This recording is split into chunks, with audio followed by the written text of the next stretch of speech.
ginnaaw bi ñu leen nuyoo di leen dalalaat ak jàmm seen chaîne bii di Leader TV di wax ni bu leen fàtte abonné tey nekk ñaar fukki fan ak juróom si weeru août atum 2022 ñu ñëw ak yéen ci revue de presse nag ñu ngi si njëkki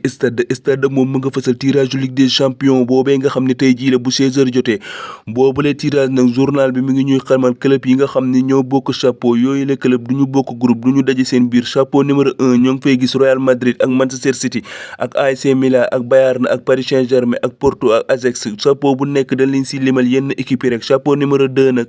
ñoo ngi fay gis équipe boobee di Liverpool ak Chelsea ak Barcelone ak Juventus de Turin ak Atlético Madrid chapeau numéro 3 ñoo ngi fay fekk Borussia Dortmund ak Napoli ak Benfica ak Sporting chapeau numéro 4 nag foofee la Olympique de Marseille nekk ba tey journal bi ñoo ngi fay fekk l'international sénégalais boobee di Kalidou Koulibaly moom Kalidou Koulibaly mii gannaaw carton rouge boobee nga xam ne jël na ko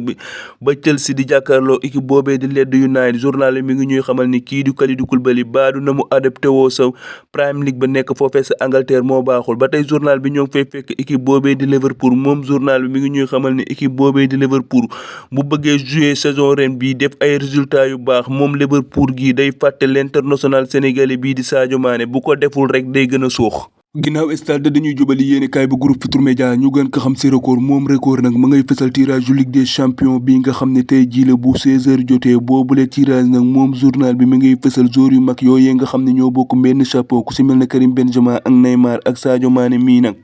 ñoo bokk benn chapeau numéro 1 nañu nekk chapeau numéro 1 nag ñoo ngi fay fekk club yi ku si mel ne Real Madrid Manchester City AC Milan Bayern Paris Saint-Germain Porto ak équipe boobee di Ajax ba tey journal bi ñoo ngi fay fekk kaddu l'international sénégalais bii di Keita Baldé Diaw moom Diaw Baldé Keita mii nag gannaaw bi nga xamee ni fan yi ñu génn ñu si bari doon noonu xam le ni moom Diaw Baldé Keita ñoo ngi koy xaar si club boobee di Al Ahli nekk foofee sa Caire sa Égypte moom Diaw Baldé Keita mii nag ay kàddoom ñoo ngi fiy fekk si journal bi muy xamle naan boobule information dara du si dëgg boobule information xawma fan nañ ko jële si man mais dara du si dëgg war dañuy jubale réew mi quotidien nag moom ma nga fësal l'international sénégalais bii di Abdou Diallo nekk foofee sa Paris Saint-Germain moom journal bi mi ngi ñuy xamal ni kii di Abdou Diallo jege na Angleterre trop jege na club boobee di West Ham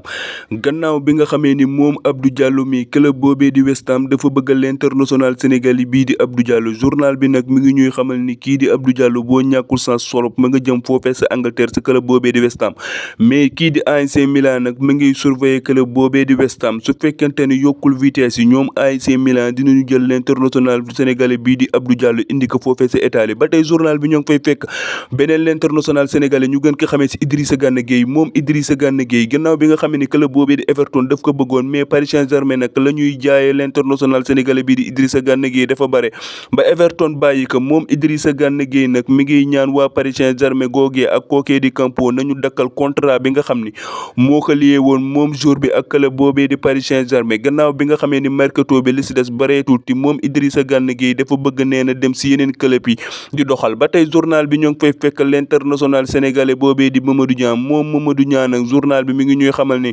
journal bu mag boobee di RMC Sport def nañu Mamadou Niang mi consultant